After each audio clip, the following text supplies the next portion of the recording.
Good evening. It's a lovely Thursday evening, and welcome to Ubuntu Channel. Now, Ubuntu Channel is an online platform that gets to give you, our viewer, of course, a chance to come through and be part of all the different programs that we host so that we get to teach, motivate, and inspire one another. Now, on a Thursday like this one, this is when we get to bring to you Nsaka. Nsaka is a program that accommodates you, and we get to learn or teach one another traditional things, or of course things of human interest. Remember that this program is not suitable for viewers younger than 18 because the language that is used on this program is not suitable for young viewers. Therefore, parents, guardians, uncles, and elder sisters and brothers, please make sure that your children do not participate or do not watch this particular program because it is not suitable for them or for viewers younger than 18. My name is Lance Sani Banda this evening, and of course, my co-host this evening is Himba. Himba, good evening and welcome to Nsaka. Good evening, Lance, and good evening, viewers. How are you, Lance? I am doing fine. It's a lovely, blessed Thursday evening. Indeed it is, and it's nice to be with you and to see you again. Hope you had a lovely day. Definitely. Thank you so much. Also, as usual, getting the knowledge and the wisdom from a marriage counselor himself that has been for over 30 years. You can imagine the experience that he comes with, the wisdom, the knowledge, and definitely the kind of counsel that you would get. We are talking about none other than Evangelist Shaabula. Evangelist, good evening and welcome to Nsaka. Good evening, everyone. And again, I'm grateful to be on this program. Tonight is going to be a hot one, and I just want to ask you, I want to put a disclaimer that those that are related to me, at this point, there's no blood relationship, there's no friendship. I'm on duty. You come very close, you'll be injured. So if you do not want to hear what I want to say, please turn off your PC or your phone or your iPad, because what will come out tonight will be painful. Sometimes it will be educative, sometimes interesting. You may laugh or you may be shy, but if you choose to be shy, please just look down. And but I will continue. I'll do my work. Thank you so much. Thank you so much, Evangelist. Also, a reminder to our viewers, remember that this program is tailor-made for you. So the studio link will be shared with you as soon as possible, where you can join us in the studios, be part of the program, ask your question, share your view, and of course, give a comment on what we are discussing this evening, as well as leave us a message by commenting underneath this broadcast. Himba, you can introduce us to the topic that we have for this evening.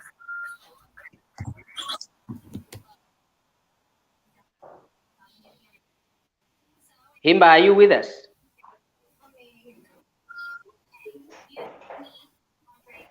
Okay, it appears that Himba is not with us, but let's get to continue with the program. Now, as you can see, our topic of discussion this evening As is you've heard, sex. it's Napaka Nsaka.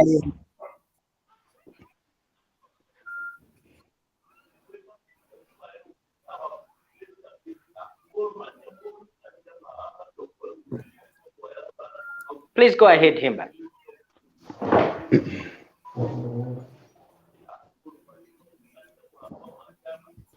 It looks like we've lost Lance.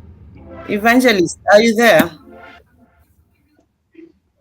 Yes, I can get both of you, both Lance and yourself. I can get you clearly. Okay, it seems we had internet issues right there with my co-host Himba, but hopeful that she gets to come back real quickly. So, Evangelist, the topic today, as you have said, it's very hot today, and well, I wouldn't say people should shy away. Actually, people should clean in so that they get to learn one or two things, or most of the things, if where it mostly matters. So today we are discussing sex and marriage. I would really leave this to you, Evangelist, to broaden it, share more light. In fact, teach us what you prepared for us this particular evening, so that at least by the end of the day, we'll be able to walk out with not one or two things, but a number of things from your teaching. Please go ahead. Thank you very much, Lance. And thank you so much, Himba, and everyone else connected to this program. Ladies and gentlemen, I am here to present a topic entitled Sex and Marriage. Sex and Marriage. I'll read from the book of 1 Corinthians chapter 7, verse 2 to 5, which says, "For those that are not married, it is better for them to marry so that they can enjoy sex in that marriage." And verses 3, 4, and 5, it talks about do not deny each other. If you are to stop from having sex, it must be for a season or for a short while, because you are praying and because you are fasting. But quickly get back together and continue having your sexual intercourse as husband and wife. Now, that is biblical. I've read from the Bible. That is what God, through Paul, said. So with this that I'm given, I can safely say a lot of things concerning the same. So tonight I'm going to talk about intercourse or copulation. Now, we must understand that there are three things that move together and which we sometimes misuse. The word is intercourse or copulation. Now, what is intercourse? Intercourse is making love or love making. What is this? This is a sexual contact between individuals that is involving penetration, especially the insertion of a man's erect penis into a woman's vagina, typically culminating in orgasm and the ejaculation of the semen.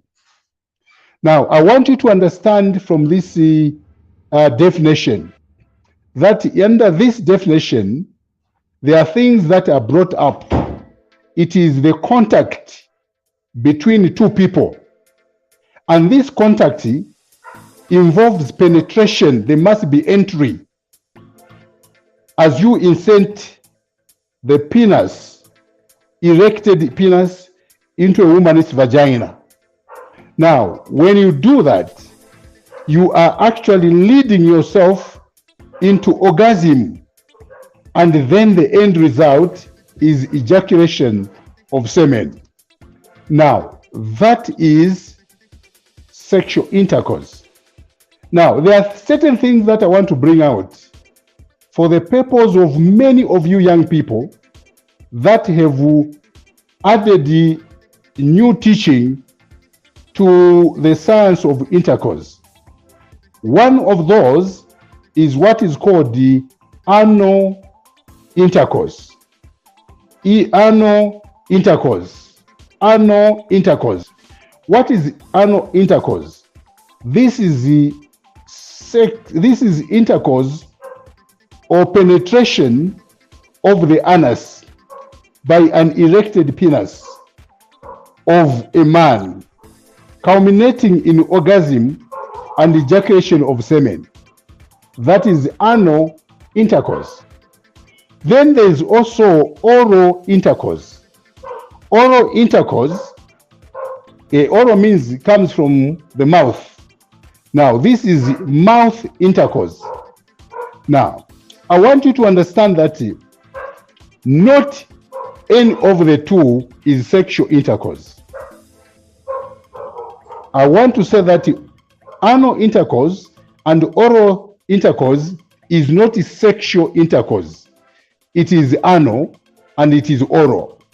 And therefore, anyone involved in anal intercourse or oral intercourse, they have not taken the opportunity, they are not enjoying the sexual intercourse at all.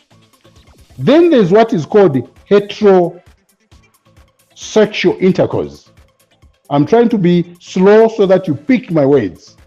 This is the same which I told you, that it involves the penetration of the vagina by the penis of a man. Now, human beings have no fixed time for sex or season for sex. We must understand that there is no fixed time.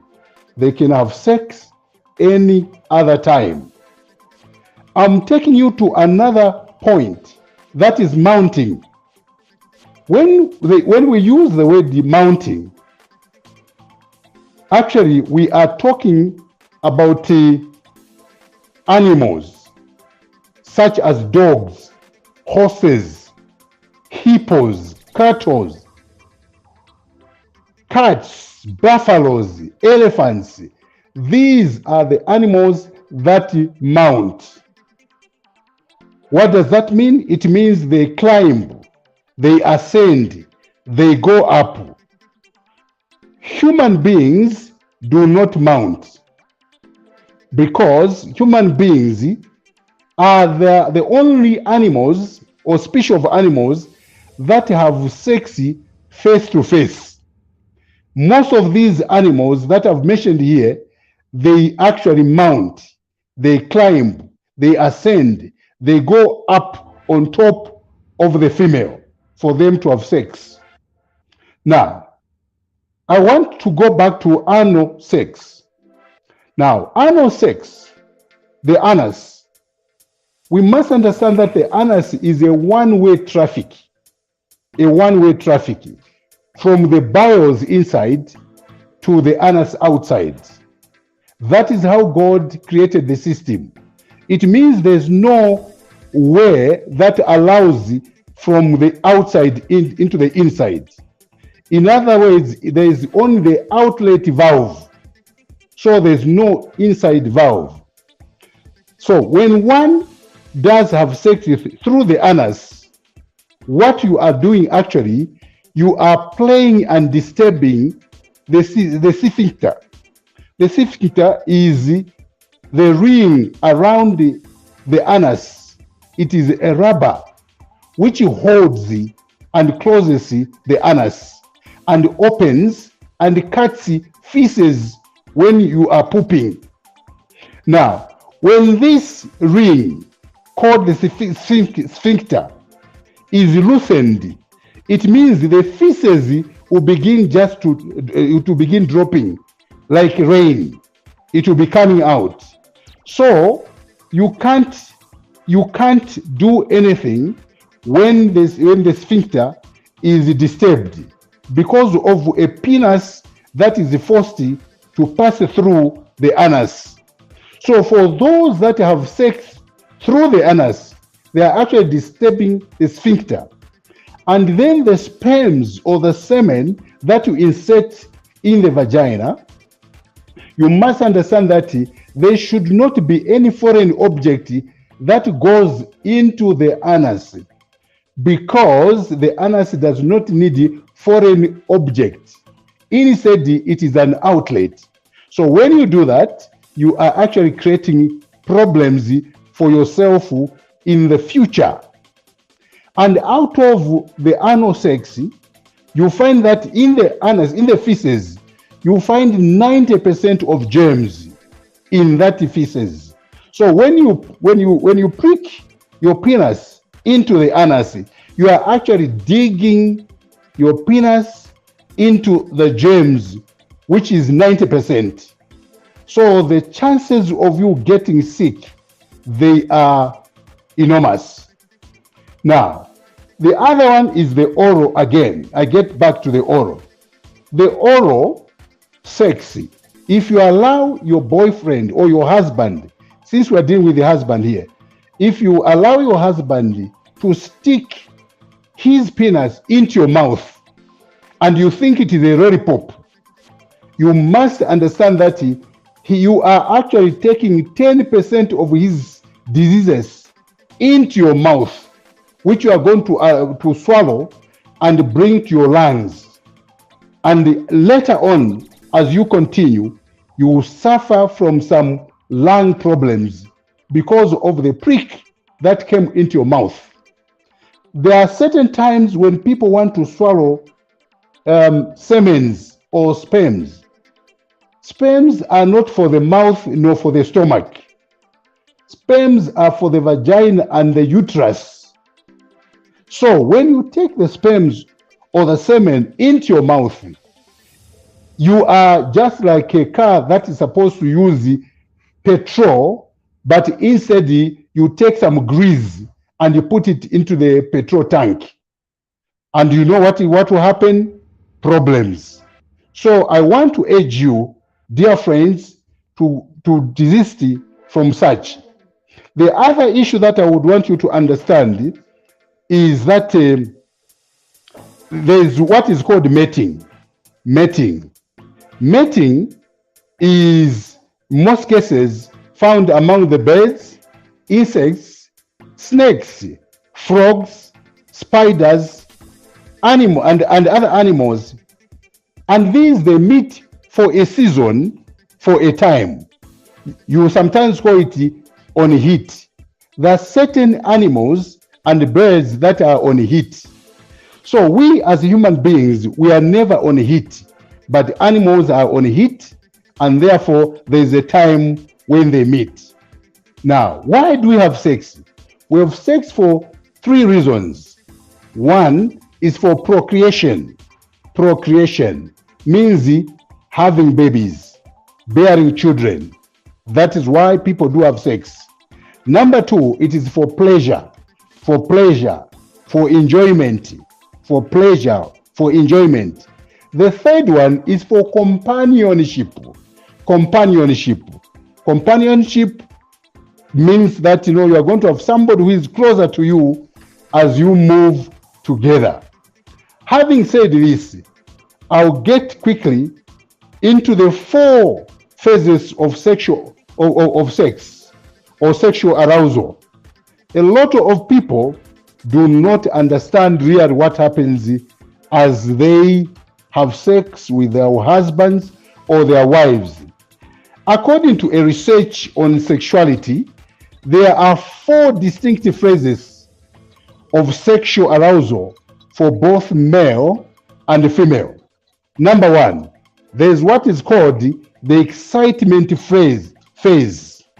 The excitement phase. The second one is the plateau phase. The third one is the orgasmic phase. And the 4, the resolution phase. Now, what happens in the excitement phase or the first phase? During this phase, the body and emotions respond to stimuli. The eyes are ready, the body is ready, and it's warm. And then from there, what happens? There's foreplay, and in the foreplay, it is the hands that work, the mouth that work, and so they produce sexual excitement in the preparations for intercourse. The wife usually will produce a mucus secretion around the vulva, meaning that there will be some fluid that will come out of our vagina to indicate that she's ready now to be penetrated. So men should wait for moisturing before entry. Men should wait for moisturing before entry. When there is no moisture, when the vagina is dry, it is an indication that the lady or your wife is not ready for you.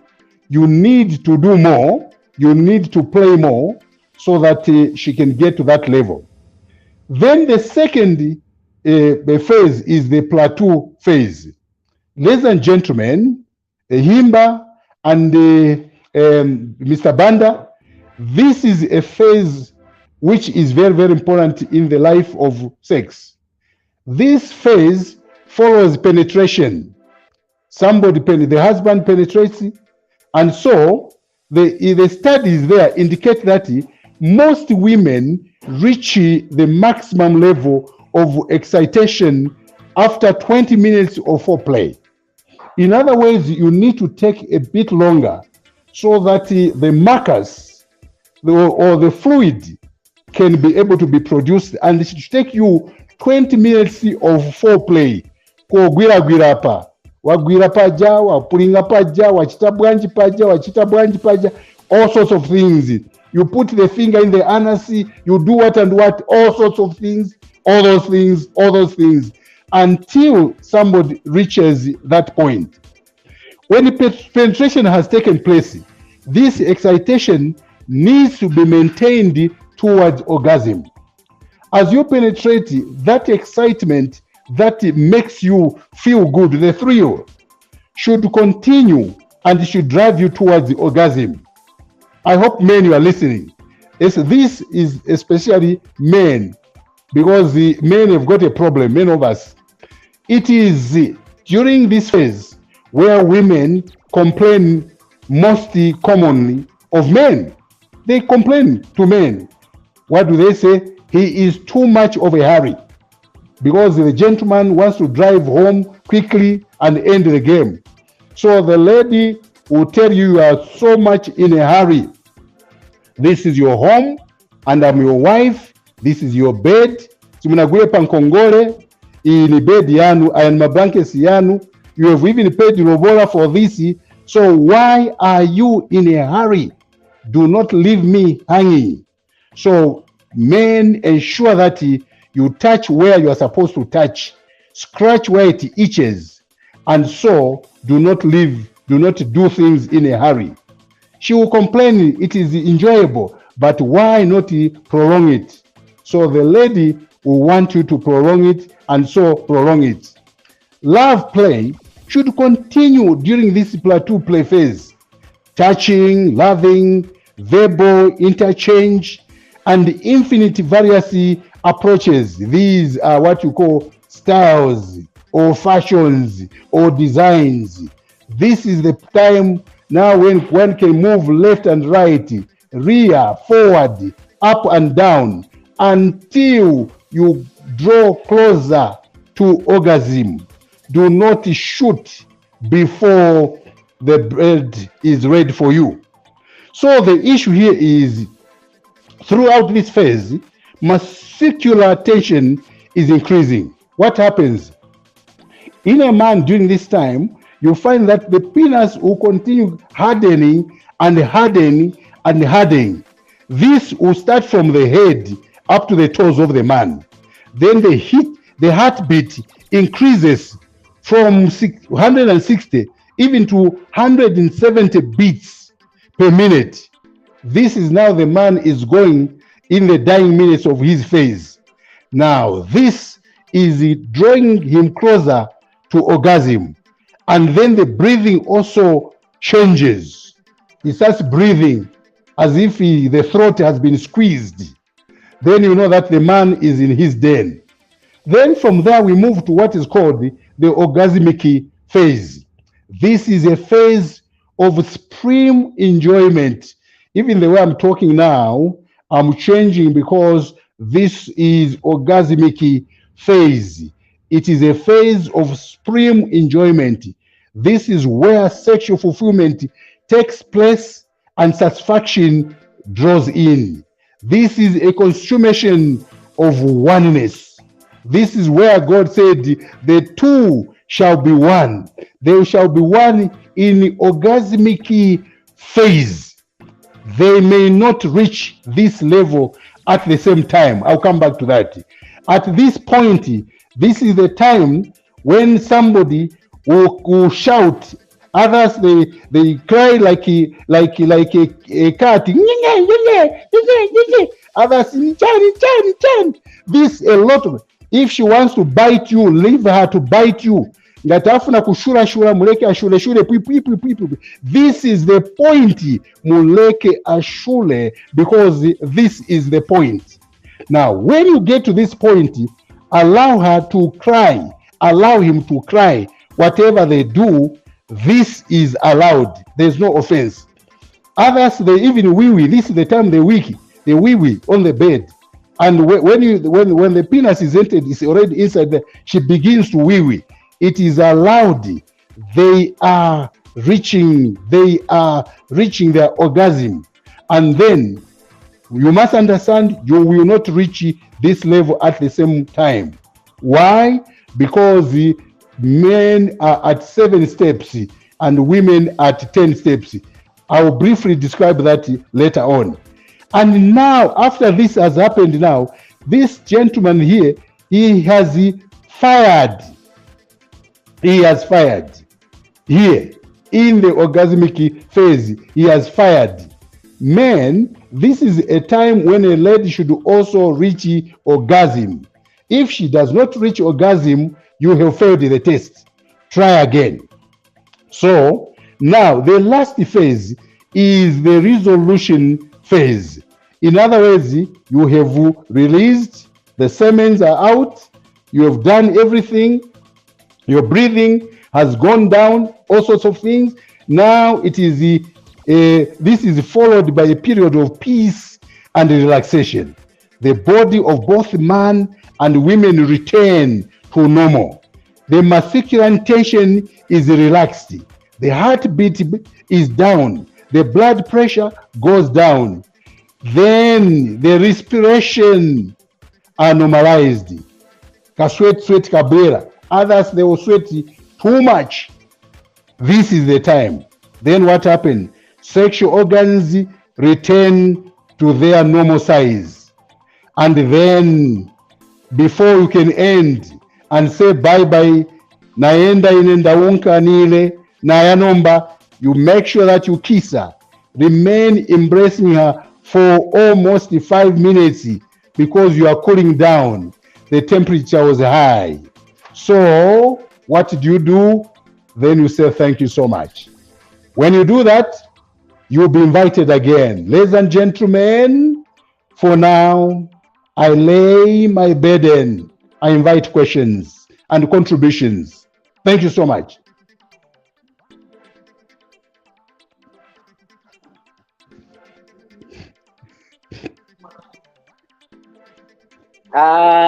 Thank you so much, Evangelist, for.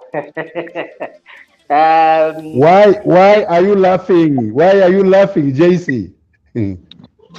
Well, I am happy to hear about foreplay and obviously things that the couple needs to do in a relationship before getting into a sexual intercourse and everything. Because time and again, Evangelist, we have heard and are seen in courts where marriages are ending because a woman or a man is complaining to say munyumba onkanya ku bedi skuli bwino amdala njinga bakambo chova swachova kufika patari yayi bachova cheni pang'ono basi mataira ya pompoloka okapena cheni ya duka. So you explaining obviously in detail. Are you able to get me?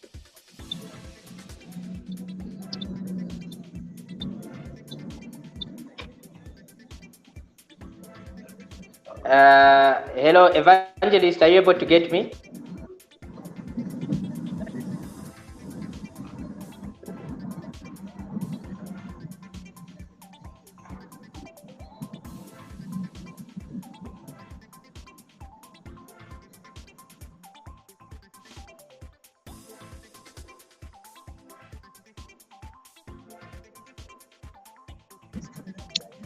It looks like we have lost both Evangelist and and and Lance. Thank you so much, Evangelist. That was a very, very educative information, and we are here to learn more from you, Evangelist. As we wait for Evangelist, we invite people to come into the studio and ask their questions, or we would love to hear from the public. What has been the experience? We've heard a lot of people complaining, no, I'm never satisfied in my marriage, or my husband does it this way, or my wife does it this way. We would want to hear, and what would be the advice to other people out there?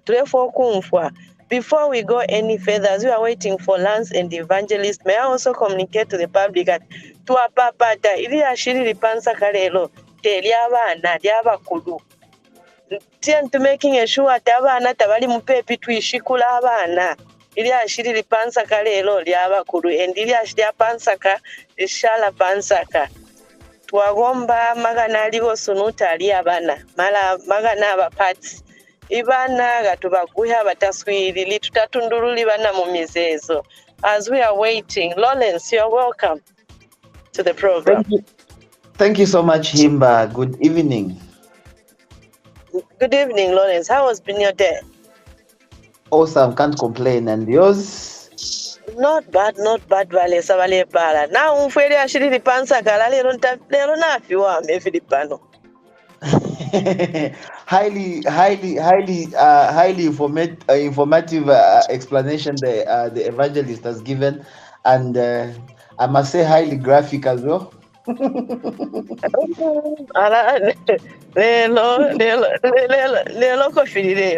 Please, Lawrence, may we invite, if we have any guests in the studio or we have any comments, may you please read the comments?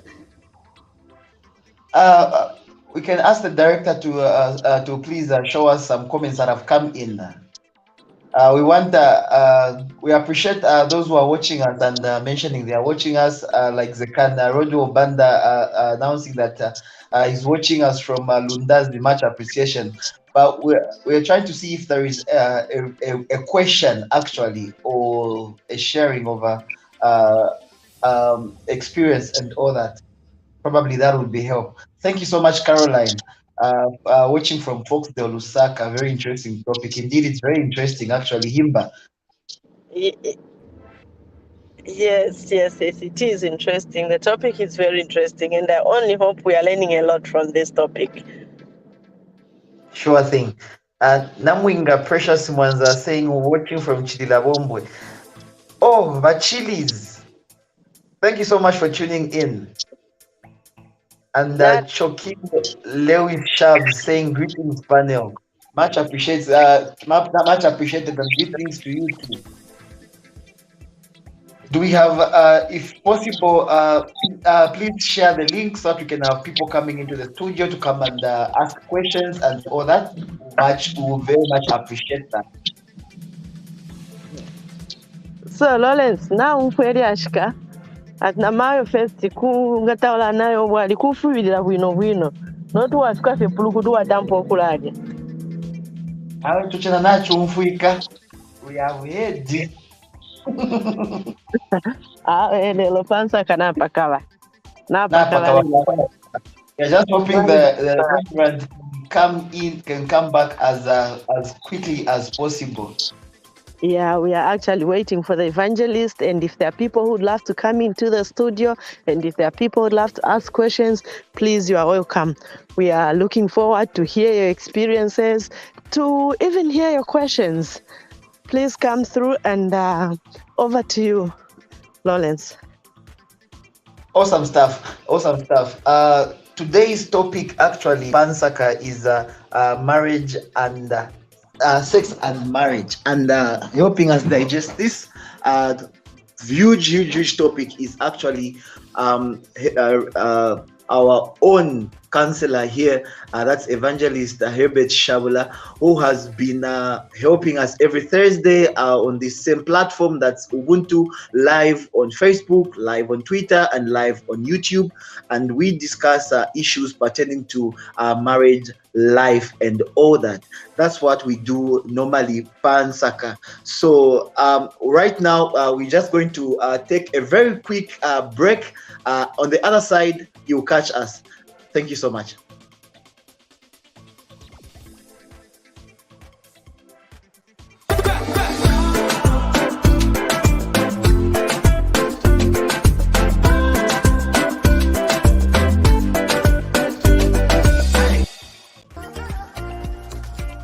Ubuntu ninshira iyo abantu basenderamo ifyo omuntu afiire okuba n'efyo afiire okukita n'efyo afiire okwikaliramu ubuntu.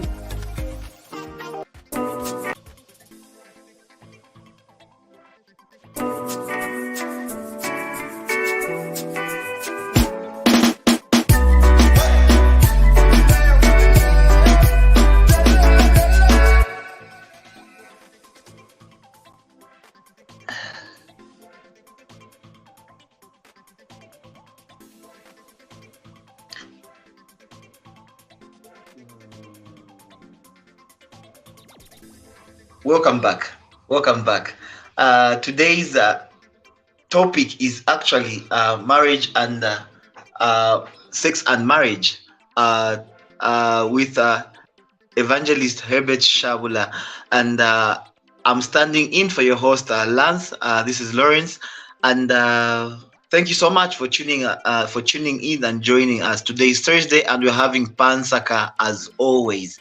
Now, this is Ubuntu Channel, the platform that gives you a voice as well. That means you are welcome to just join us in the studio. You can share a thing or two on what has been discussed so far, and also we appreciate your comments as they come. So. Is it possible we can have some comments and all that, Mr. Director, so that we can see the reactions we are getting from people?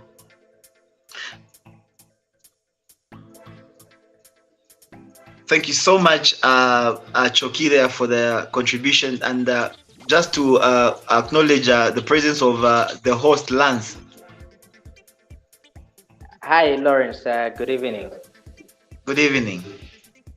Okay, thank you so much for sitting in. Internet, of course, had its own issues, but however, the program gets to continue.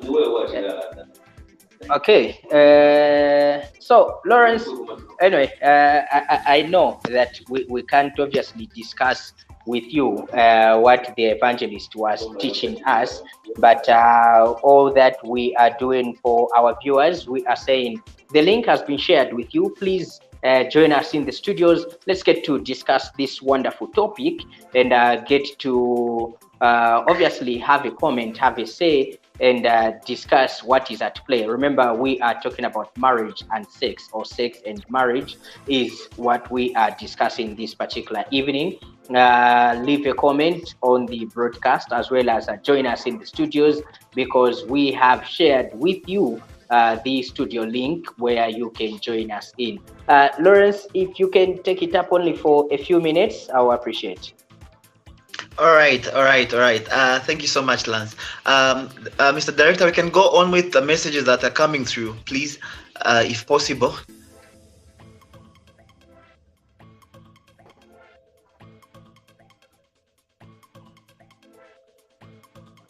Okay, we seem to have the Reverend back. Good evening, Reverend. I'm disappointed with this technology. Good evening, and how are you?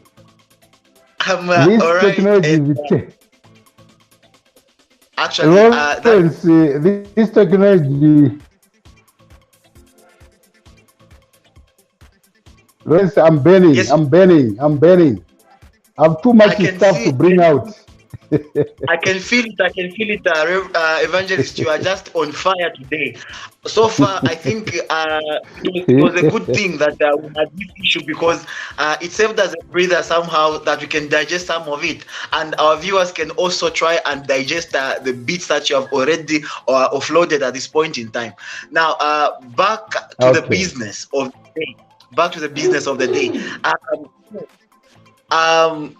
I assume you were winding up with the whole process of sex, or can I say you have you have already and your package? Yes, Lawrence. But there's one point that I would want to bring out. This Sure is thing. You can go on. where there's a difference between women and men. You know, women, they have got 10 steps to get to the top, while the men, they've got 7 steps to get to the top. And as I said, they start from the beginning. They start with the, as I said, with the excitement, a phase. By the time they get to the last phase, which is the 4th phase, orgasmic, and also other phases, they go through the plateau, they go through the orgasmic, and by the time they get to the resolution phase, men would have done 7 steps. The women would have done 10 steps. Now, I'll summarize this because of time. I want people to ask as many questions as possible. I'll start with the men. Between the first phase and the 4th or the last phase, the following things happen to a man. Number 1, the penis becomes erect or hard. During that process, the scrotum thickens. The scrotum, that is where there are 2 balls, 2 testicles. The 3rd one is the testes rise. When there is an erection, even the testicles, they will rise. Then the 4th step is that sex flashes appears. Now the man begins to feel dizzy, as if amwako chibuku, and all sorts of things. And then from there, the glans penis and the testes swell. The gland penis is the head, the hood of the penis, and then the testicles, they swell. It means that now this gentleman, he has reached that level of releasing. He has released, and now he is hot. Then the 6th point or step is the heavy breathing, and finally ejaculation, which is the 7 steps. And a lot of men, because of the few steps that they have, they arrive at ejaculation quickly before the lady is even ready. After ejaculation, then there's the resolution phase. Then the penis relaxes. He has already released. The penis relaxes. The loss of erection, it now begins to shrink. It shrinks. And then in the end, this man sleeps. He faces the other direction. And quickly he will sleep. He will sleep because of a certain hormone called oxytocin. That oxytocin helps the men sleep so that they can regain power. And so a lot of women get surprised. Why is this person sleeping? It is how God made the body so that the man can find strength again. Now, for women, this is what happens. As I conclude, for the women, you know, the nipples became the nipples, you know, become erect. Then we know the nipples. These are the end part of the breast. Then the second step is the breast, they swell. The third part is the vagina begins to lubricate. The mucus comes out. And the 4th step is the clitoris become erect. Then the 5th step, sex flashes appears now. She's ready for that. Then the 6th, the clitoris withdraws. They go inside at that level. Then the labia minora, the enlarges in order to hold the penis. Then the 8th step, the uterus rises.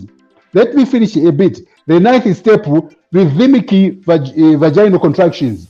These are contractions which pulls the vagina, the penis inside. And 10, heavy breathing. After this is done, she has completed, she gets into a resolution. And this is my last part. The clitoris re-emerges, they come out again. The nipples and the breast returns to normal. And then a slight perspiration, she begins to sweat. When she sweats, it means the job is done. I invite questions. Ready for questions. Thank you so much, Evangelist. I hope we still have Mary. We had Mary. Today we had a female that joined us in the studios, and we wanted her to go first with a question. If we still have Mary can come through. If not, let's get to bring in Stanley Mwanza to us. Okay, Mary, hi, good evening. How are you doing today? I'm okay. How is everybody? We are fine, Mary. Fine. So sorry, quickly, I joined late. I've been having issues joining. Okay, no problem. So remember, you have 90 seconds to ask your question, express a view, or leave us a comment. Okay, I'm not really sure where we have reached because I've been in and out. So I would let somebody else come in first, and then I can go ahead.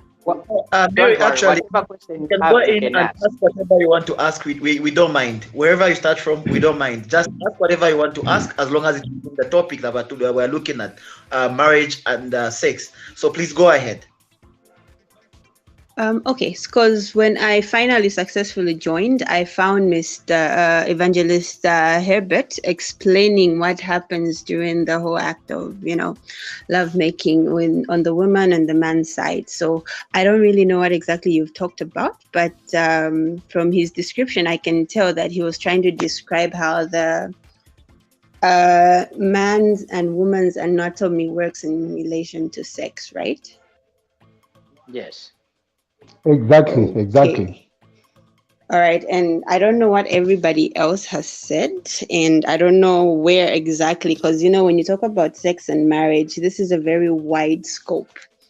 So I'm not really sure what we're covering here, or is there like a basic topic that I can talk about really that can relate to what everybody has discussed? Because like I mentioned, I've been having a hard time joining this whole time. Well, as guidance.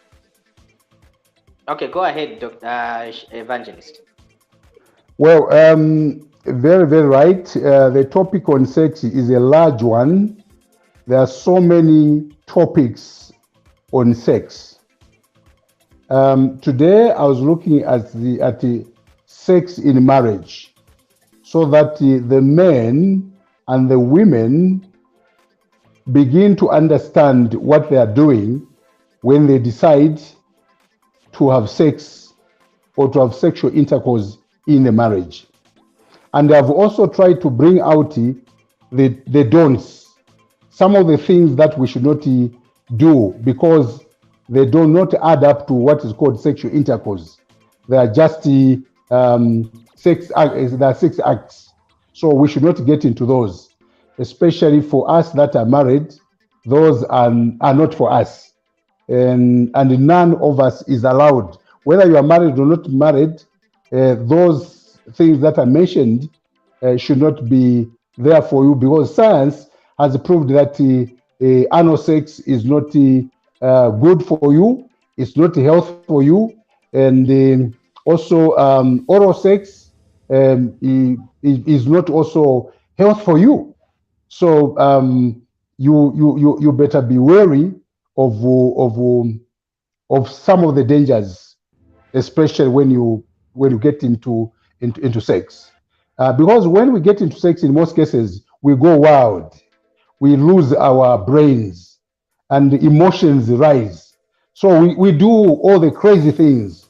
By the time we come out of that bedroom, that's why you find that you've got red eyes and dry mouth, because a lot of things happen.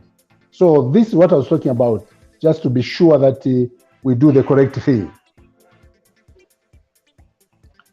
Thank you. Mary. Okay. I think I'm getting there. Okay, so quickly, because I'm looking at time. So one of the things that I think I would always advise my married friends is when it comes to marriage and sex, is that one of the essential things. Well, I think you should have mentioned this is communication, because you meet this individual, you're married, and you probably know each other. You know what you want. You know what your body wants. You know what your partner's body wants. In as much as Evangelist Herbert has mentioned some of the don'ts and the do's, for me, one of the things, I'm not married, by the way, I'll mention that, but I think some of the things that are key when it comes to talking about sex on marriage or even in a relationship, though, which I don't advise, but if you are in a relationship for marriage and you get married, I tell this to my married friends to say, communicate what you want. From the beginning, onset of your relationship, when you're married, you know, okay, this is how I like my body to be treated. This is what I expect from you as my partner. So you communicate all that. I'm sure this is something that Evangelist Herbert must have mentioned. And also foreplay. Most people, when we hear foreplay, they think of some of the don'ts that Evangelist has mentioned, which is anal and oral sex. That's not foreplay. To be honest, it shouldn't even be allowed. But foreplay is you just interacting with your partner, touching your partner, doing the things that they like, helping them with maybe the dishes when you know they are tired, so that at the end of the day they can have energy for you in the bedroom. So for me, I would always point out foreplay as one of the essential things. A message in the morning just to express how you love your partner, or something that you're looking forward to at the end of the day. You wake up in the morning and say, okay, I can't wait to see you wearing this and this and this before we go to bed. Those are very essential. They actually liven or activate your partner's desire for you. And it's not always, I'm not going to say you're going to always have sex at the end of the day, but your partner is always going to look forward to you when you initiate some of these little essential acts of just expressing how much you love them and how much you desire them. So I think when it comes to sex and marriage, this is essential. I know most people will think, I know I'm married, we've got kids, we have to look at our finances, but intimacy is not always sex.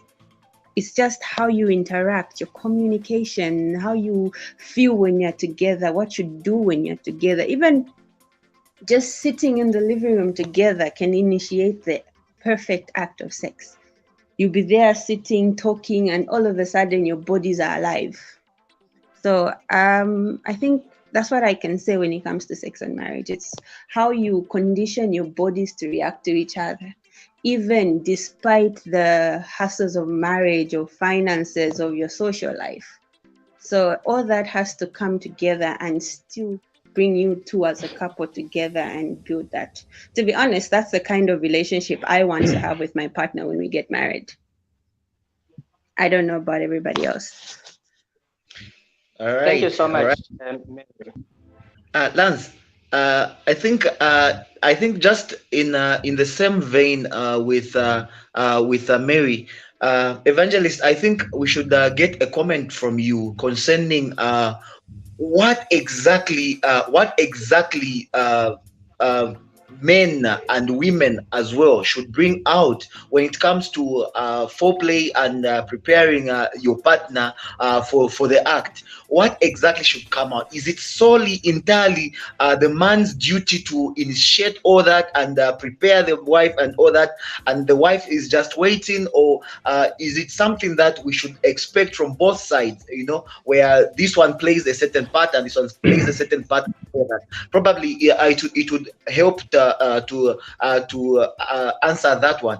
But before you do, I think we are having people complaining in the comments saying they are failing to come to the studio when we send them the link. So the best way is, I think, to our viewers out there, click on the link and ensure that you use your Chrome browser. It's the best one for this type of interaction.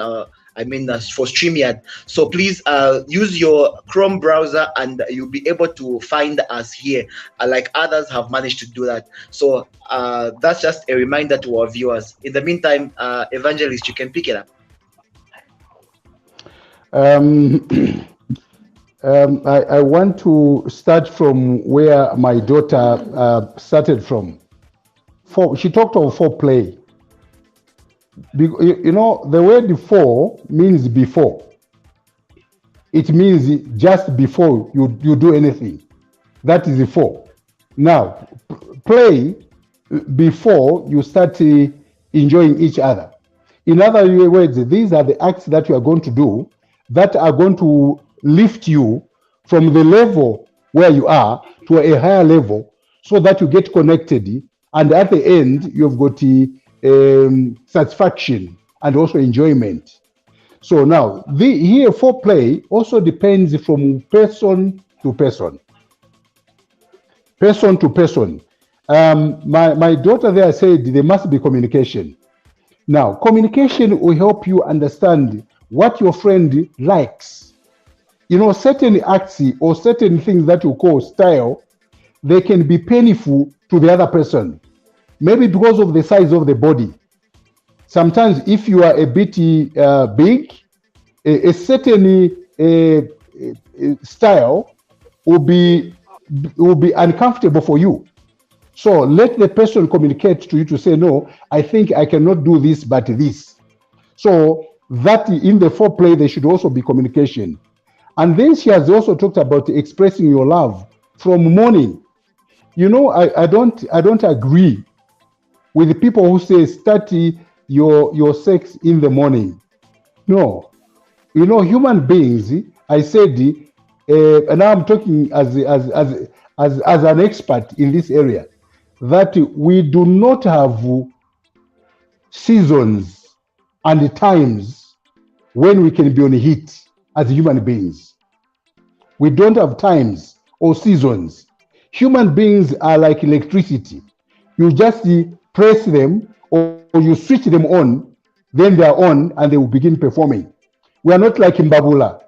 Shaabula, where you have to push left and right, push and left and right. No. But your love life with your partner should be constant every day. It must be expressed every day, every night. You should get into a life whereby love for each other, care for each other becomes part of you. Because if you are going to do it in the morning so that you can have sex in the evening, it means that you are working for sex. You are laboring for sex and you are not genuine. What happens after sex? It means that you will stop doing those good things you were doing. So, as a marriage counselor, I will tell you that you need to love your friend 24/7, caring for them 24/7, smiling at them 24/7. Everything good that you do, it must be 24/7. So this idea of starting in the morning so that in the evening you have sex, that teaching is gone. It is a cake. It's an old teaching. It should not come out of your mouth. All you need to do is love your husband, love your wife 24/7. And when you love them, just like my daughter put it here, even when you sit, you are not having sex. But the discussion.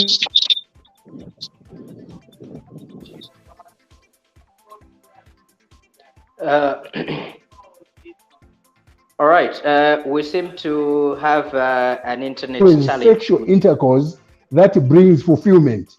It is how you touch each other, how you talk to each other, the places you visit, the food you eat, the things that you do. You work together, you play together, and you pray together. So that is what should happen. Now, coming to Lawrence, the issue of initiating a sexual act. It is not the man himself, it's not the man alone or the wife alone. It is both. It is both. When I say both, what do I mean? The lady.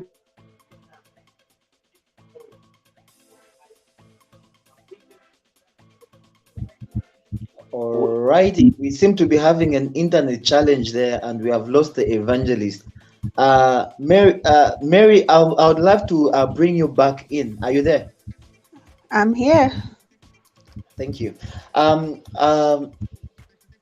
I think I'm trying to understand the point where you're coming from. I think there is this notion that a good session of love making actually takes a lot to put up to put up. I should put it like that. Yeah. That yeah, like put it probably in the morning. You busy during the day, checking out your friend, preparing your mind, and all that. Now, how do you think that works to the advantage, especially when it comes to you women? How do you look at it, as in how does it work best in that way? Okay. We are different as women, right? And we all have different lives we carry out. Others are career women, others are housewives, others are business women. So how we manage our time and activities is different. So I'll start from there. But I'll try to speak from not necessarily a personal point of view, but from a life of someone who works like me, where I'm very busy during the day, and most of the times I only get to see my partner or my husband to be at a certain time of the day. What I meant by initiating these things beforehand, meaning there are times when you're with your partner. Let me say on a Saturday I'm with him, right? And I haven't been with him a whole week. Obviously, there's going to be that attraction where I just want to be with this person. But that's not what we're going to use to base our relationship. There are going to be times when I miss him during the day on a Monday, and I just want to be with him and all that stuff. So when I say that sex should be initiated, most people, there are people that only think as if this is something that's just going to happen when we meet each other. It's bada boom, boom, boom, it's done, and then that's it. It's different. With us women, we take a longer period to be aroused. Okay? And even as we are doing the deed, there are certain things that we will expect. That's the part where I brought in the communication, where I would have to communicate to my partner to say, okay, I like it when you do it like this. I like it when you take this long. I like it when you do it in this rhythm and stuff like that. So when it comes to that, it's different with different women. Others have different positions. Others have different styles. Others have different ways of even initiating the whole act. So I'll try to go back to what the evangelist mentioned. I think Lawrence is the one who mentioned us to say who initiates. This is a two-way thing. It's like, as I read somewhere where it said, sex is like communication. It's a two-way thing. The only way you're going to enjoy it is if you're both interacting. Okay? So if my partner wants it, I'll give it to him. If I want it, I'll expect him to give it to me. But obviously, I'm not going to wait until he asks to say, hey, let's, you want to do this? Or when he touches me a certain way, that's when I'll be like, oh, yeah, let's do the deed. I should also be able to just be one of those days, not even days. At those moments, if I want it, I should just be able to tell him or touch him in a certain way that signals to say, baby, I want you. So this is sex in marriage, in relationships. I know Evangelist is going to kill me to hear this, but even in relationships, you'll be like, each time when you want sex, please initiate it. If you're a woman, be there to initiate this thing. And trust me, there is nothing that excites men more than a woman initiating, desiring them. So for me, I would always say, yeah, I'm going to tell you there are certain do's and don'ts in marriage, relationships and stuff, but come on, initiate that thing. If you want it, go get it. You'll be surprised. Sometimes even the man will be, okay, there are certain men who be like, no, women shouldn't initiate sex because it makes them look loose and stuff. But if you have the right partner. Sorry to cut you short. I think we have received quite a number of guests right in the studio. Lance, can you take over and welcome them, please? All right. Thank you, Lawrence. Stanley, you are welcome. Good evening to you. How are you doing today? I'm good. Thank you so much. I'm very fine. Doing well. I'm enjoying the show. I'm just waiting for the evangelist to come back so that I can fire one or two questions. Okay. All right. Thank you so much. John, good evening and welcome. Good evening. How are you? Doing fine, thank you. How are you? I'm doing great. You How I also waiting wish. for Evangelist? No, first of all, I wanted to disagree a bit with Mary. Hmm. I think, yes, these relationships are there, but I think here we are learning about sex in marriages. So if we are going to go outside marriage and talk about in a relationship which is not a marriage, for me, I would say I think it wouldn't be right because sex, actually, even the Bible encourages to have sex in a marriage, not in a relationship. So there I would disagree with her. Then coming to the topic, I think this is a good topic. We are both learning, men and women, even those of us or those of you who are still preparing to actually find a life partner. I think this is a best or the basis of you knowing what you expect when you get there. So we are actually getting somewhere, and this program is very nice. May it just continue. How I wish the evangelist would have been here so that he can continue adding more knowledge to those of us that are learning. We might have been in marriages for some time, but certain things I think we overlook at them. How I pray that he can get back as soon as possible so that we can continue learning. I'm also waiting so that when he comes on board, I can also fire one or two questions. All right, John. Thank you so much. The technical team is tirelessly working on bringing him back. Hopkins, good evening. How are you doing? You are on mute.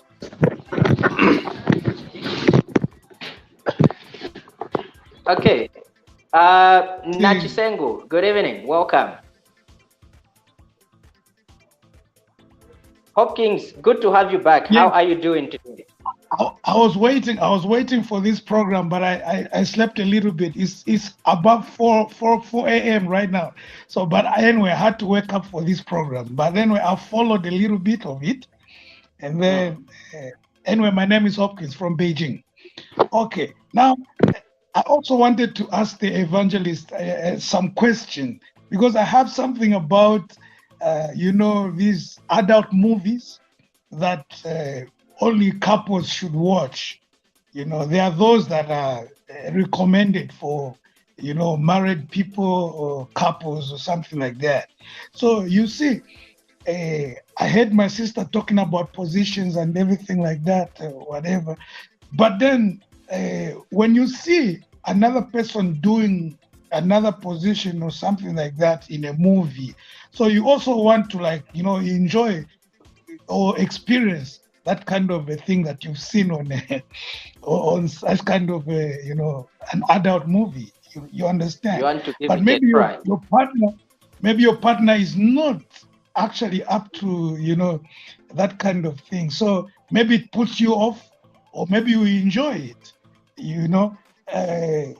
Personally, I've had these kind of instances where my wife could not do certain things, but then when we sit down and watch some kind of thing, then you have to do them. But when you try them, then it's not good. And then I feel good, but then it just disconnects us because we cannot. Wow. Internet seems to be failing my brother Hopkins there. I think Lance Hopkins, from the experience I have with him, his internet cuts like that and he comes back within a short period. So just give him chance. He always comes back somehow. Yeah, he's here. He's here. Yes, sir. Yes, Hopkins. You can conclude your point.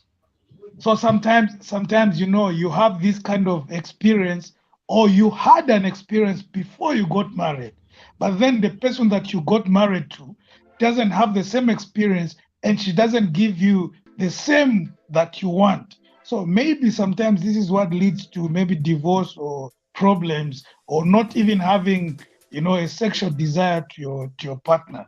So I don't know, maybe if the evangelist was here to answer this kind of, query. I just wanted to know about that.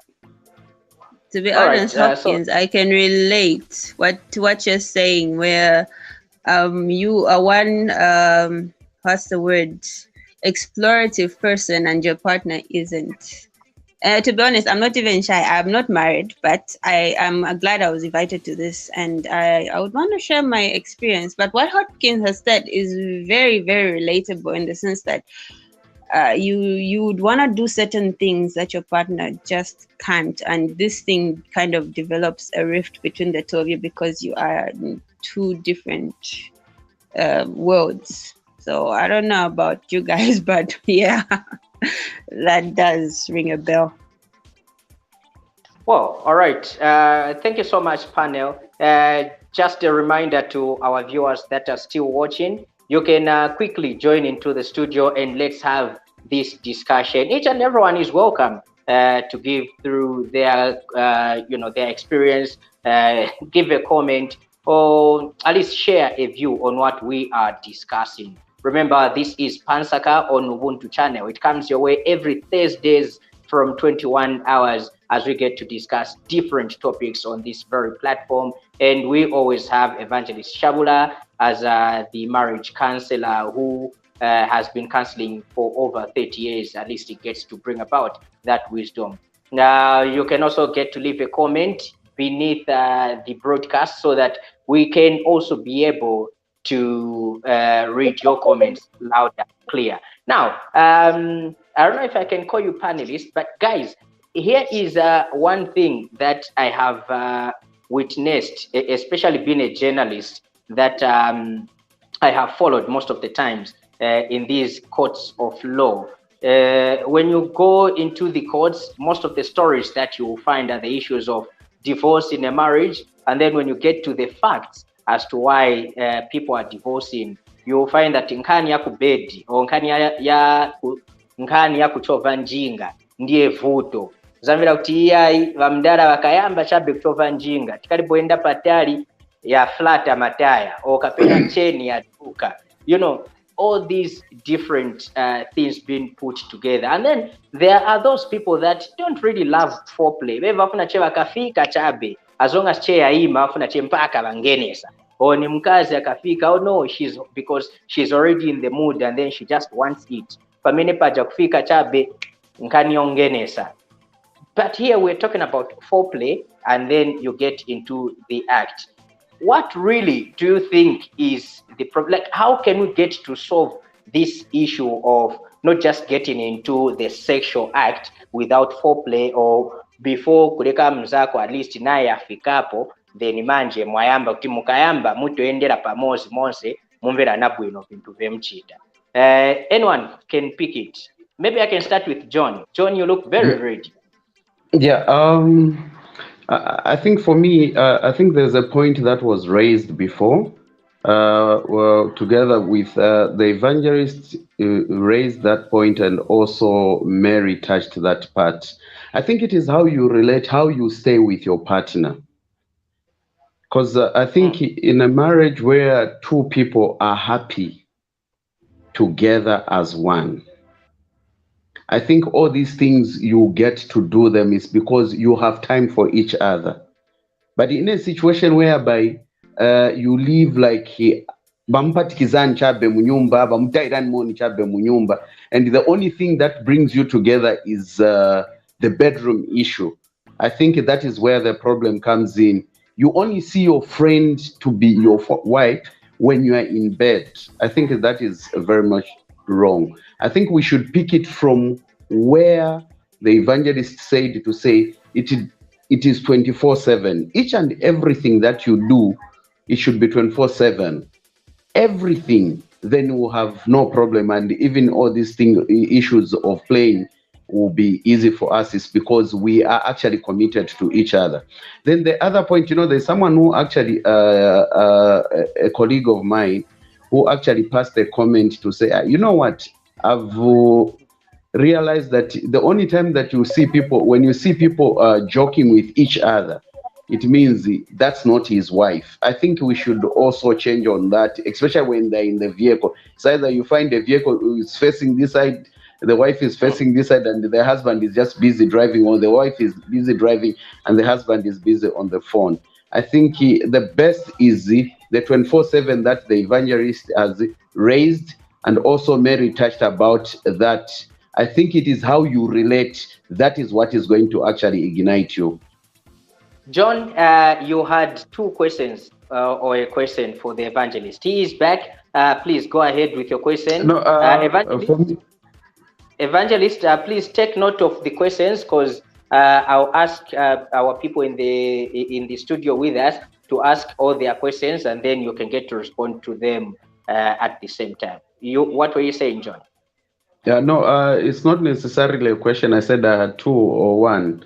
I said the thing that I wanted to say is that we are learning a lot from him. No. And this is where now we need to build our homes, especially from the lessons that are coming from the evangelists. If you followed, they are going to build our homes. Thank you very much. Thank you so much. Stanley, you were patiently waiting for Evangelist. He is here at your disposal. Please go ahead. Okay, thank you so much for the opportunity. I think, first of all, I would like to appreciate the evangelist for the job that he's been doing. I think I've known him from the time that he had programs at Movie TV with one of my former teacher there at Mnari. That is Mrs. Mubiana. They used to do this program. I think that's when I got to know the evangelist. So from my point, I think what I want to find out, or maybe to gain some more knowledge on, is one is from my point of view is the mood, also the mood of either parties. Praise a larger to the larger extent praise the law in the sexual matters. So you find that maybe at some point you find that maybe your friend is moody, or it might be a man or maybe a woman is moody, and you find that it affects a lot the issue of sex in short. So now my question on over the same is how do we overcome this kind of challenge? You find that maybe you have a moody partner. How do we overcome this? Because when you are moody like that, I think when it comes to these issues of bedroom issues, it is a problem to both parties. And then the second question is what are the dangers of early penetration, more especially to a woman, whereby maybe this person is not yet fully ready to engage into sex, and then the man penetrates. What are the effects that, from your experience, the evangelist or people on this panel, what the effect that comes as a result of engaging into such kind of sex, where maybe more especially your partner is not ready? What effects does it bring out? So those are the two questions that I have for the evangelist. Thank you so much for the opportunity. Thank you so much, Stanley. Hopkins, you have a question or two for the evangelist? You are on mute. Oh.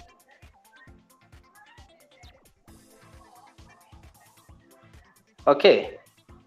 All right, so as we wait for Hopkins to come in. Okay, Hopkins. Evangelist, welcome back. From Beijing. I just want to ask maybe one question, maybe the only one. Is that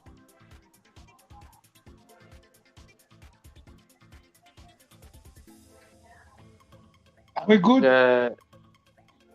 Okay, I couldn't get your question. Okay. No, I was waiting for him to put the earphone there because he couldn't hear me, I think. Okay, anyway, you can ask. If he's unable to attend to it, I think we have Himba. Also, she can attend to the question. Okay, the only thing is that just what I alluded before, it's about the adult content that we watch, like, just to learn more things and to maybe stimulate some emotions, because most of the time people are busy. So sometimes, you want to, expose yourself to something else, because you might think that what you're doing is the greatest. In Zambian they say umwana oshenda atasha nina. That's, I think, something like that. So okay, if you've never had an experience, a great experience, how would you know to say, okay, this is the right sex I should have? So anyway, in the Bible they say sex only in marriage. Okay, those are the teachings. But then how do you know?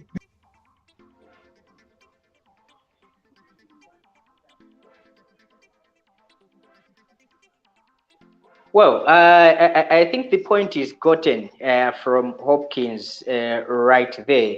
As we try to engage Evangelist. Himba, do you mind attending to the questions that have been brought forth? Thank you so much, Lance. I may attend to one or two as we wait for Evangelist. But before I go to the questions which my brothers have raised here, my brothers, my husbands, my cousins, I just want to echo something that Mary has said. I think here I tend to stand on an opposite angle with the Evangelist.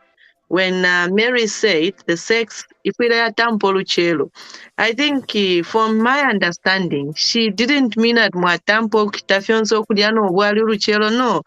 What she meant is to be appreciated. Mwantasha akofilia, my wife ulemoneka bwino, my wife shan.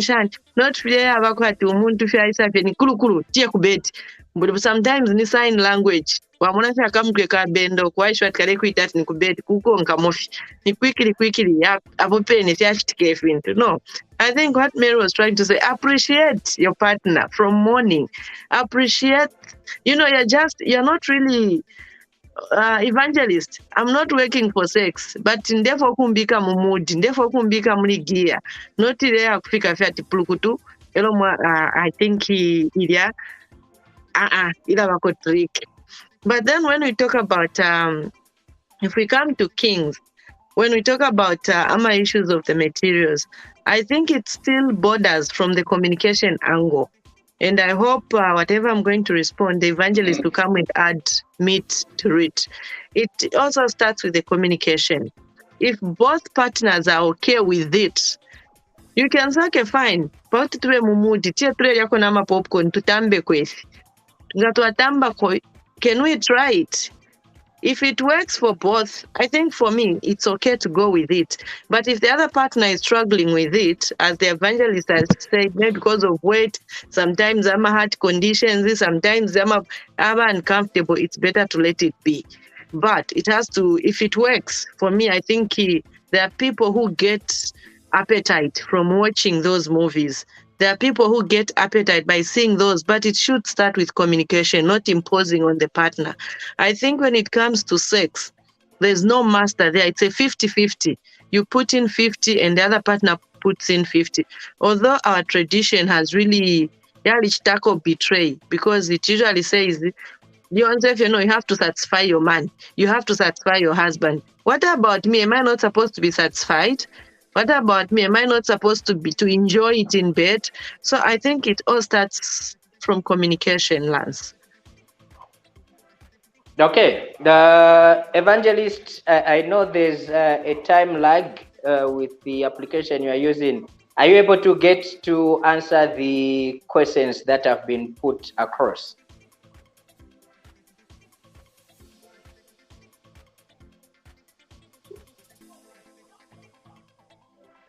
All right, Director, as As we wait for Evangelist to respond, can we have messages that have come through so that we get to appreciate people that are following us on social media? Can we have comments coming through?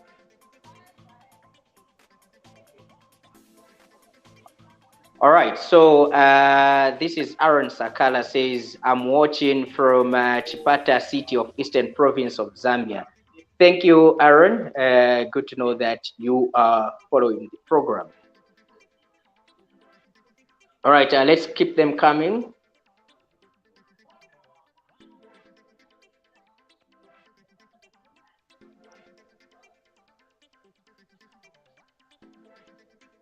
Okay. Can we have the other comments?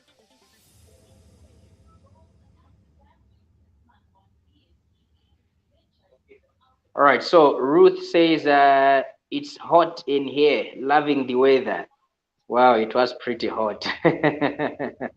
But thank you so much for also following. Beauty says, Yangumayo, Lawrence. Okay, Lawrence. Thank you so much, Beauty. I don't know what I did, trust me. You are a culprit. But anyway, thank you so much for those comments coming through. We really appreciate, especially our viewers that are following us. Yeah, thank you so much for our viewers that are following us via our social media platforms. We really appreciate. Make sure that you not only follow this program, but make sure that you like, follow, and also subscribe to our YouTube channel so that you can be updated with what is happening at Ubuntu. So tonight we are discussing sex and marriage on Nsaka. And do not forget, tomorrow we have the sports edition. Lawrence, what did you do? I don't know what I did, but all the same, probably Evangelist should be with us at this point in time. Evangelist, can you hear us?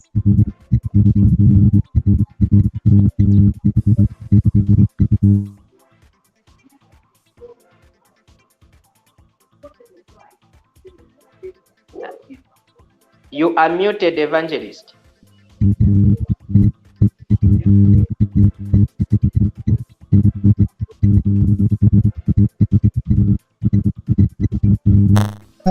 Can the director continue to work on the technology there with the Evangelist? Obviously, it's taking him, it's bringing over to the 21st century from wherever he is. However, the same Evangelist, can you hear us now? Hello? Are you able to hear me? Yes. Yes. What are the questions? Well, I just want to get to what Himba said. I totally agree with that.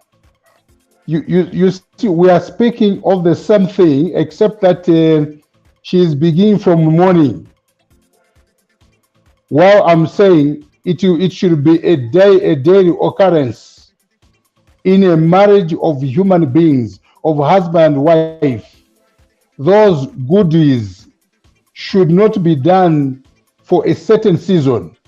It should be done daily. You must be loving daily. You need to touch your wife daily. You need to say thank you to her. You need to send some messages on daily basis. You should say good things about her on daily basis.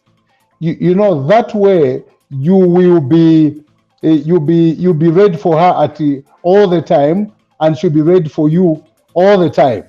The danger of just starting in the morning. What about if you just meet during the day? It may take a bit of time for you to switch on. So love must continue. I want to leave this to you that let it continue all the time. Let the gentleman, men, should be able to call their names, their wives, with special names. If you, some others they say sweetie, others say honey, others they say bubblegum, others they say oxygen, others say water vapor, others say, you know, my chicken, wenkonde andi, others say my sausage, others say my tonga boo, you know, all sorts of titles which people get. So those, they also help, vice versa, you know. And then from there, you should also talk about it. Talk about sex as a husband and wife. Talk about sex. I hope I can see John Nyemba is watching me. So talk about sex as a husband and wife. If you don't talk about sex, then you are treating each other as a father and daughter. No, you are not an uncle. You are not a father. You are a husband. So as a husband, talk about sex. Maybe talk about how you are going to spin her. How should you squeeze her? How should do this and this? How should do this? How, you know, all sorts of things. You know, those are the ingredients of sex. You know, a lot of women, they others, you know, they may have children, but they've never reached the orgasm. It is the man that was just releasing his sperms into the vagina of a lady, and she gets pregnant. And then the man thinks, oh, namuchita, wamuchita ndani. You have done nothing. Watunda chabewe. You have not done the right thing.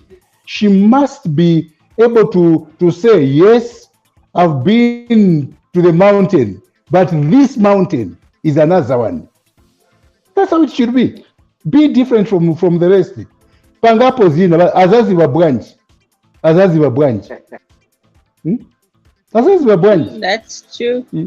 You, even when you go mu bed, the way you enter, you enter her, you enter there apologetically. Okay. No. She's not your aunt. She's not your mom. She's your. I want to tell you, no lady has ever died because she has slept with a man 3, 4 times, 5 times, 6 times. They never die. Never. Have you ever, John Nyemba, have you ever attended a funeral whereby a lady died because she was the fact, you know, so much time? Have you? Have you? I've never attended such a funeral. I've never attended. All I meet is a man who say, no, my husband is a good man. Oh, no, me, my husband. They are not talking about a husband. They are talking about the performance of the husband in the bedroom. So men, act. Don't be a time waster. You are wasting time for the lady. If you're a time waster, stop it. Don't do it. Okay, Evangelist Himba, Hopkins asked your response. Okay, thank you. I'm here, Lance. Okay, yeah. So I was saying, Hopkins asked a question to say, is it okay to have both partners watch adult movies for them to get into the mood, if they both agree? I think Hopkins, I'm happy with that question. I'm very, very happy with that question. If I had bub gums, I was going to give you to be chewing as I'm talking to you, just to show my appreciation. Now listen to me. Listen to me. Those movies, pornographic materials, should not cause you to perform, because that is a form of masturbation and it is addictive, meaning that you are not able to perform until you see a vagina of a lady opening, you see a penis of a man erecting and hardening and throbbing. So when you see this, to you, then you start making pictures. Okay, maybe like this, I can chita so azani nyamula, nikachita so azachita. You are not a man. Those things are for people that are weak. If you are weak, you have got a weak penis, you have got you are not able to drive, then you can do that. But as a young person, you are expected to be yourself. You know, that is just as good as the animals that sniff. You know, animals, they sniff, for example, a bull, a goat, and a dog. They sniff the female the female part. That's the vagina. They sniff the vagina in order for that scent to get to the brain and cause it to act. They also sniff urine of that particular animal so that they can be active. That is a form of masturbation. For you, if you are going to start sniffing your wife, then wasira yochisiye chabe usakwatire, you are finished. You don't deserve to do anything. You are one of the time wasters. Nkala chabe iwe basiye ni bazile chochita. You are wasting time. So in short, Hopkins, it is not right for a young man like you to start first of watching porno, bamupindamula, bamucha kumatako, bamuchita branji, so then 9 at 9 boyako 9 yambeko, you are finished. You are useless. Pull up your socks. Huh? Just But to Evangelist, I have a question. Ask me. You know, Ask you. Please, I'm asking this out of personal experience. When I was Yes. young and when I came of age, and to be honest, what I Chisungu. learned Momunyumba, exactly Chisungu. What I learned Momunyumba is very, very similar to porn. Because they don't just teach you how to be clean, how to be a wife and all that stuff. They even teach you how to please a man in bed, what positions, how you do it and all that stuff. So porn in this case is just what you are watching. And this is something that we're taught. And to be honest, it's very man-centric, where they teach you how to just please a man. There's nothing in there about how to please you. Okay? So you're telling Hopkins to say, okay, Hopkins brought up this thing of saying that, no, you watch this thing and you think of it and say, okay, let us try this with my partner. He brings his partner in the picture and says, hey, can we try this? And they try it. It can work, it can't work. But it's the same thing as what you learn. Because back then, they would tell you what to do, how to sit, how to dance, how to do all those things. It is porn, to be honest. That's one thing I would never allow my daughter or my children to go through. So what's your take on that? Because there they'll tell you to say they're teaching you to be ready for marriage. Okay? That is pornography, because these women would literally, what's the word? They will literally do the acts. They'll show you. You see how you're supposed to do it. They will sit two women, one on the bottom, one on top, one on top, one on the bottom, show you what you should do. Now, do you think that is acceptable, especially when you're teaching a teenager who is below 18? Because me, I learned this, I was 13 years old. That's when I learned how all these things. Isn't that also a form of pornography? And how does that benefit me from a 13-year-old to now to practice on my husband?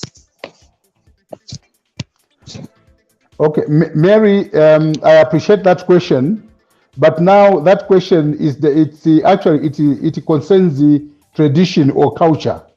So you want me to talk about culture? If it is culture, I would say there is bad culture and good culture. Good culture is that which adds value to your life. It brings life to your life. To your life. It brings happiness to your marriage. Now, if it has got side effects, then that is what good culture. So for me to answer whether it is good or bad, I would say I don't know what is really involved. But if they tell you to say when you are telling your peers, this is how you need to take care of you. That is hygiene. When they tell you to say, no, when you are performing, you are having sex, there are certain things that you should not do. That is okay. But if they are going to say, do this, insert the penis into your mouth, I think to me that is not right, because even science that I know does not allow that. You know that, but that is what you call modern sex, whereby men they start spitting their semen in your mouth. You become a toilet in the mouth. So that is modern sex. But what I can tell you, hygienically, it does not help you. It is not good. It will bring a lot of diseases in your life. So should I say that is good? To me, I would say no, not at all. Both the Western sex, which brings the abnormal to normal, is not right. And also my culture, which brings abnormal to normal, then it's not okay. So I can say that sex must be profitable. Maybe next time, if you want, I will tell you about the 10 points concerning sex, why sex is beneficial to the body. 10 points. One day, if you want, I'll give you that, so that you see that it's sexy. We do sexy, or we have sexy with a purpose, not sexy but in tunde chabe, or because for a long time I've not had a man, I want to sleep with a man. That is not the idea. Sex, there must be an objective why you want to have sex, and the body must benefit from that act. So when we begin to do that, we become civilized. But a lot of people, they just want to push it inside, remove it, push it, dance for me, kiss me here, touch my, just that. And when it finishes, no, tago namuchita, anichita, wamuchita ndani. So all the cheaters that you are doing, if the body does not benefit from that, you just wasted your time. So namuchite, akuchita. Thank you. Evangelist. Evangelist, let me Yes, Himba, talk to me. Thank you so much for that response. I've got a question from Anonymous. Yes. And she says, from the time she got married, they've been having sex from the back. She's been doing it from the back, and her husband. At first, she had issues. Mounting. And she had refused. We call it mounting. Yes. Yeah. She, Evangelist, you say that mounting yourself. Yes. So go ahead.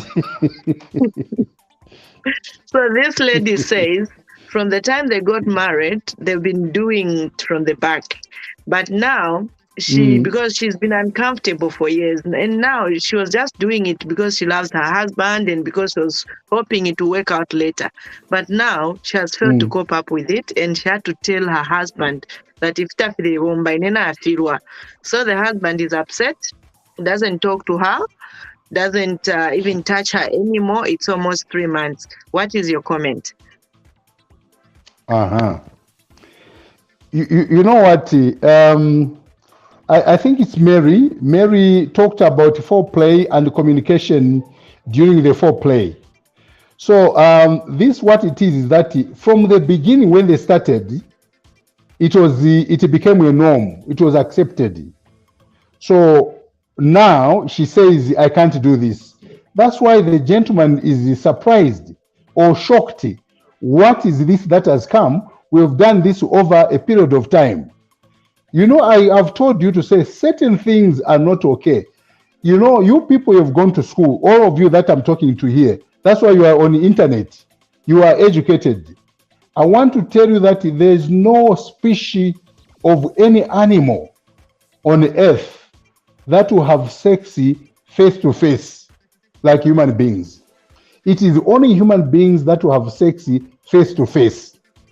And the reason is is very, very easy. I want you to listen. I want you to listen. I'll not shy. I will not shy away.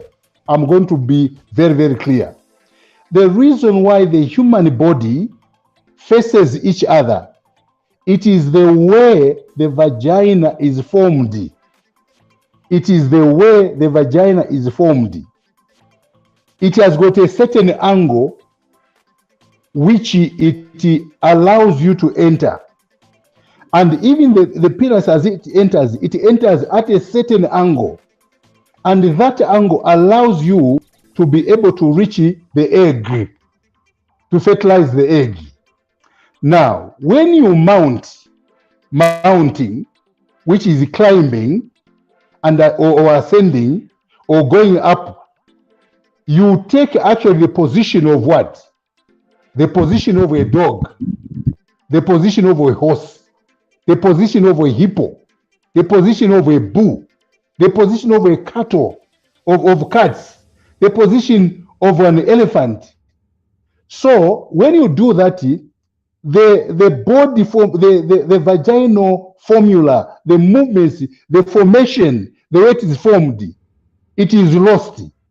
When the penis goes, it will stick into the flesh inside there, into the wall, leaving the canal or the uterus, leaving the uterus there, or the vaginal canal is left.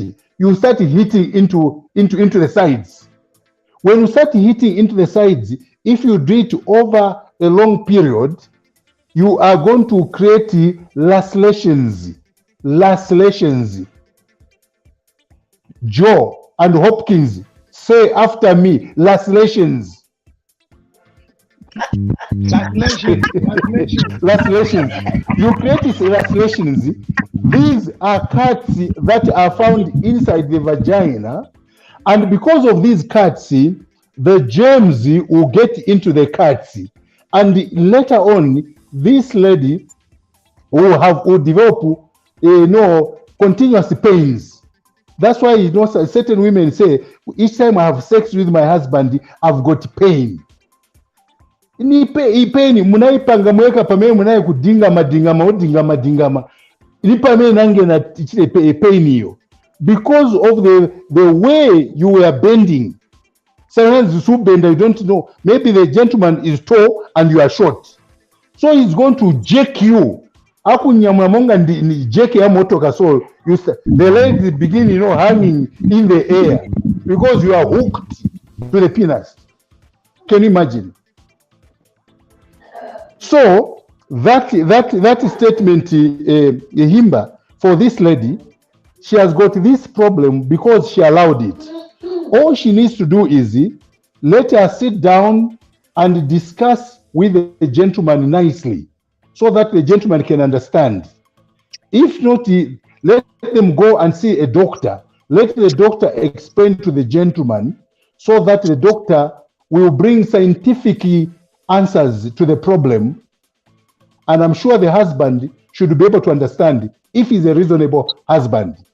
If not, the husband may not understand because it has gone on for a long time and she never complained. What is the problem now? Because even now, even the vagina inside is used to the size of the penis. What is she talking about? So the best thing that she should do is let her go and see the doctor and let the doctor explain to the husband. And the doctor will explain to her in the way I'm explaining. So that is why human beings, they've got their own way of having sex. We face each other. This idea of mounting like dogs and horses and hippos and cattle and cats and buffaloes and elephants should stop, because you are injuring these women. Akamba kulira liyata, no, me I'm great. You are not great. Wamuchita chironda iwe.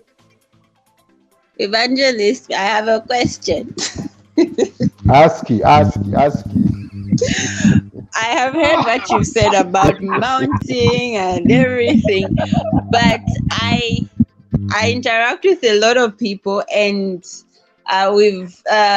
come to this conclusion to say penises are of different shapes and sizes. Okay?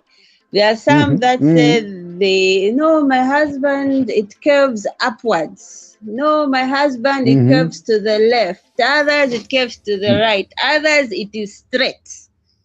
So, considering what you said about the vaginal canal being of a certain angle, to be honest, or me, I'm saying this from what I know, what I've heard, what people tell me. That there are times when you find that one partner's was curved upwards, and it used to hit the G-spot, and then now you're married to someone who curves to the right, and it doesn't work. So for me, what you're saying about the vagina is created in this way, Shanshani, I don't think that will work for everyone. For some, it's going to be different to say that the angle in which that person is going to enter is going to be different because of the design of that person's anatomy. Since maybe the first time she had it, it was curved upwards. The one that she has ended up with curves to the right. Obviously, missionary being on top will not work. Maybe they'll try a position where the man has to be clockwise, the man has to be at 15 hours, the woman has to be at 12 hours. Maybe that one works. Mary. Yeah? Mary have explained very, very well about the sizes and the shapes of penises. Yes, one may bend on the left, the other one on the right, the other one down, the other one straight, the other one up. Normally what causes that is the way they put on their pants, the underpant and the trousers.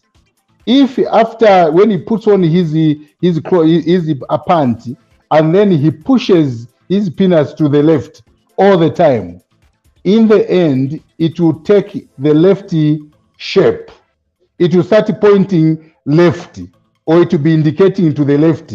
The indicator will be showing left side. If it is the right side, the indicator will be showing right side. Now, to get the G spot, which we are talking about, because men should strive to get the G spot. What is the G spot? That is the sensitive part of a woman that brings orgasm. Hopkins, I'm repeating. I want you to hear this. This is the most sensitive part of the woman's vagina, which brings orgasm. Now, if you do not reach the G spot, you have done nothing. However, she'll be pregnant because the sperm will move through the fallopian tube. It will move through the fallopian tube. So she will still be pregnant. And when you see her getting pregnant and having babies, you always think that you are a real man. No. Even a cow, even in Ngombe Chabe or Himba Chabe, can impregnate a lady without actually hitting the G spot.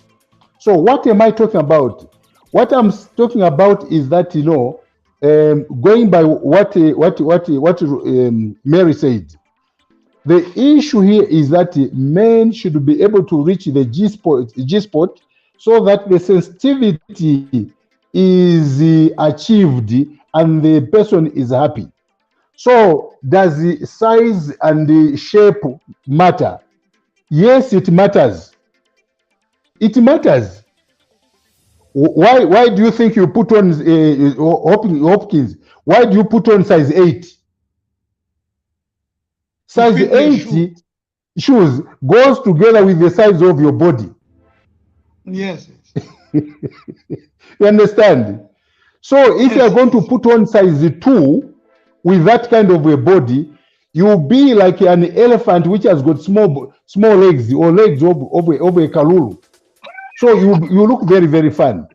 So it does. Let me end here. I don't want to go so much, but I've put a disclaimer to all my children that are watching me. but I'm on duty. They must know that I'm on duty here. So the issue here is that, you know. Thank you so much. Go ahead. A quick question. Yes. How yes. do you rate? Because I've been living in this country for almost more than 15 years now, and then we have this kind of interracial relationships where you know the Asians and you know the girls are a little bit smaller. You know the cervix or whatever you call. Right. Let's just bring in CJ. I think you mentioned the other question. CJ, would you mind to ask a question? You know, there it's a little bit. Am I on? Just a moment, Hawkins. Let's give a chance to someone who's just coming in. CJ, you can go on with your question.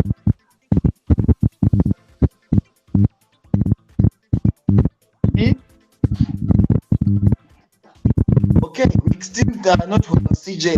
Hopkins, you can go ahead. And ask.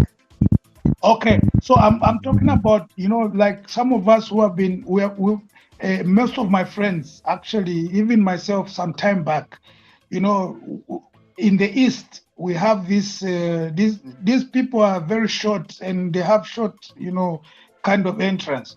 But for us, the way we are made for a large entrance and everything like this.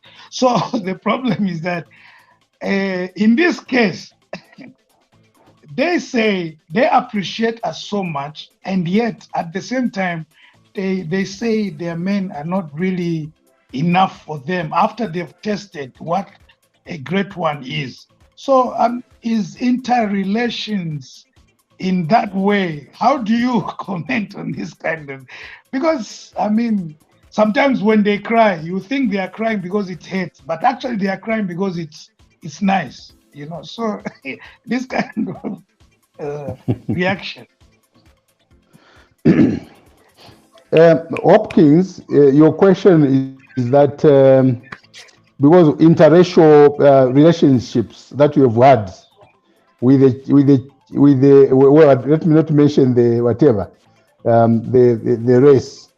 You are saying that they've got small vaginas, and you have got a large penis, and when they cry or they make noise to you, you think you know you've done it. I want you to understand that it is also a culture. It's a culture, mind you. I want to tell you, Hopkins, that I understand a lot of those cultures because I lived in those places that you are talking about. It is also a culture that, you know, when you sleep with a man, there should be some noise. She was taught from Muchisungu Muja, we anangena Muja, ilirako pangono, scream a bit, you know, yell a bit. So you think that, no, it's just a culture. What is important is for you is to do the right thing. Now, I want you to understand this. Though a woman is short, like those the short people in America, those very short ones. You know what I'm talking about? I don't know how they call them. Those short women, midgets, whether they are midgets. Yes. Those women, they can be married to a giant. They can be married to a giant, and they will sleep with that giant and be able to contain that giant. Because I want you to give you an example. Can you what do you think about the child that they carry? Because when they get pregnant, the child will occupy a bigger space than the penis that impregnated that lady. I'll repeat. The penis will not as big as the baby that is going to be born, that is going to pass through the vagina. And so the issue here, what you must understand is that no matter how big it is, it will penetrate, it will go in without leaving a remainder. And so it is just normal. So when you see that she's crying, she's shouting, she's yelling, yofuna uzimvera ati ndine Hopkins Muzambian umwana wa Mubemba amwetonga boo kulibe ba boo hapa. There is nothing like being a boo. Sometimes she has had somebody else already who has got double barrel. Mwanamdala, double barrel. All right. Evangelist, I think the weather here has been very hot. I'm even looking for a fan, even if it's in the cold season. Nevertheless, time is just never on our side. We have been running on this show live for 2 hours now, looking at this awesome topic, and this topic is just fine, and it's just difficult to explain in one day. I think Evangelist should look for a part 2. We should look out for a part 2 on this one. What do you think?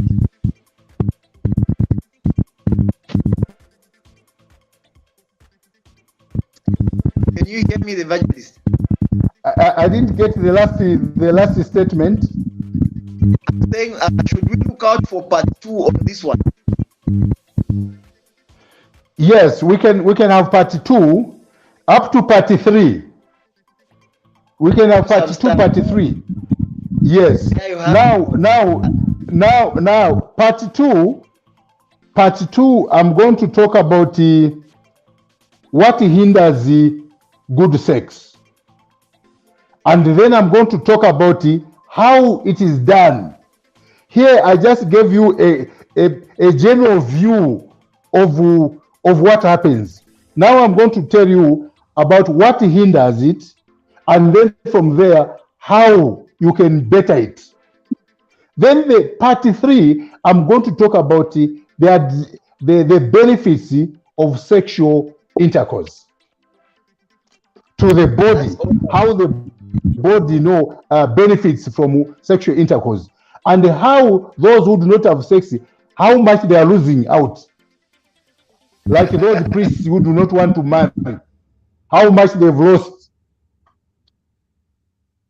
That I'm a father, since I'm a priest. So I'll tell you how much they've lost, how much their bodies have lost, and how they are behaving as a result of not having sexual intercourse with women.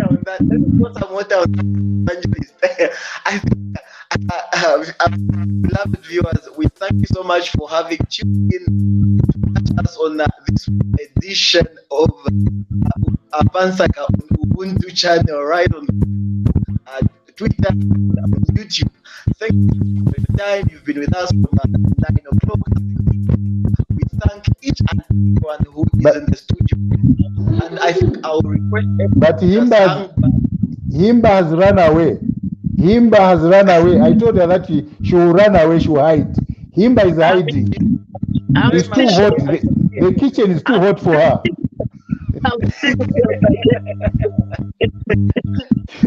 We thank you so much, viewers, and I'm requesting everyone who is in the studio right now to just try to hang back as we close the show from our Facebook and YouTube and also Twitter viewers.